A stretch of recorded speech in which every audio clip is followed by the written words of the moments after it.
২৪-এর গণ-অভ্যুত্থানের মুখে পতন হয় ১৬ বছরের আওয়ামী স্বৈরশাসনের।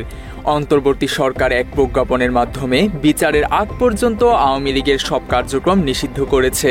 তবে প্রকাশ্য কর্মসূচি পালন করতে না পারলেও গোপনে দেশবিরোধী বিভিন্ন ষড়যন্ত্র করে যাচ্ছে দলটির নেতাকর্মীরা। এবার বিদেশি নম্বর থেকে ফোন দিয়ে প্রধান উপদেষ্টা ডক্টর মোহাম্মদ ইউনূসকে হত্যার হুমকি দিয়েছে দলটির এক নেতা। এই ঘটনায় ৩ অক্টোবর জাজিরা থানায় একটি সাধারণ ডায়েরি করেছেন ওসি মাইনুল ইসলাম। এতে মিথুন ঢালী নামে এক স্বেচ্ছাসেবক লীগ নেতার বিরুদ্ধে অভিযোগ করা হয়।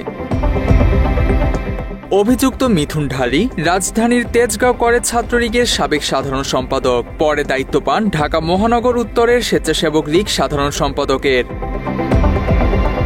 জিডি সূত্রে জানা যায়, গত ২৮ সেপ্টেম্বর শেখ হাসিনার জন্মদিন উপলক্ষে আইনশৃঙ্খলা পরিস্থিতির অবনতি ঘটাতে কার্যক্রম নিষিদ্ধ হওয়া সংগঠনটির নেতাকর্মীদের নিয়ে জাজিরা এলাকায় গোপন বৈঠক করেন মিথুন। পরদিন তারা গোপনে বৃক্ষরোপণ কর্মসূচি ও মিছিল করেন।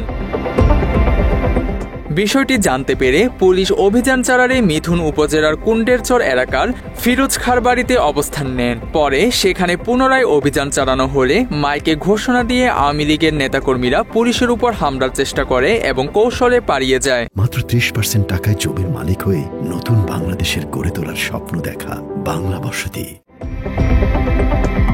এই ঘটনায় পুলিশ বাদী হয়ে গত ২ অক্টোবর জাজিরা থানায় সন্ত্রাস বিরোধী আইনে মামলা করে। মামলায় মিথুন ঢালী সহ ৬৫ জনের নাম উল্লেখ সহ আরও ৩০ থেকে ৪০ জনকে অজ্ঞাতনামা আসামি করা হয়।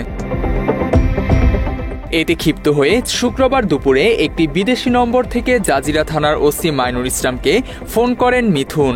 ফোনে প্রধান উপদেষ্টা এবং জাজিরা থানার ওসি মাইনুল ইসলামকে হত্যার হুমকি দেন তিনি। এই ঘটনায় জাজিরা থানার ওসি তদন্ত আব্দুস সালাম বলেন, ইতোমধ্যে কয়েকজন আসামিকে গ্রেপ্তার করা হয়েছে। অন্য আসামিদের গ্রেপ্তারে অভিযান অব্যাহত রয়েছে। আমরা কুণ্ডেশ্বর এলাকায় তাদের গ্রেপ্তার করার জন্য করলে কুণ্ডেশ্বর তারা একটা গোপন মিটিং করে, ওখানে সরকার বিরোধী কার্যক্রম করার জন্য পায়তারা করে।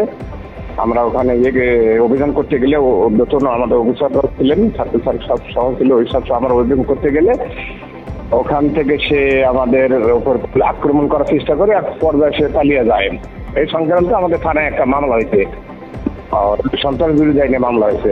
এই মামলার ঘটনার বিষয়টা জানতে পারে সে একটা বিদেশি নাম্বার ব্যবহার করে ওই বিষয়কে বিভিন্নভাবে কথাবার্তা বলছে, এক পর্যায়ে হুমকি দিচ্ছে, একবার সরকার বা আমাদের প্রধান উপদেষ্টা মহোদয় সহ হুমকি দিচ্ছে। বিষয়টা আমরা তদন্ত করতেছি, আমরা তাদের অনুমতি নিয়ে তদন্ত করতেছি, তদন্তাধীন আছে। প্রধান উপদেষ্টাকে হত্যার হুমকির ঘটনায় আওয়ামী লীগের সন্ত্রাসী চেহারা আবারও উন্মোচিত হয়েছে বলে মনে করছে অনেকেই।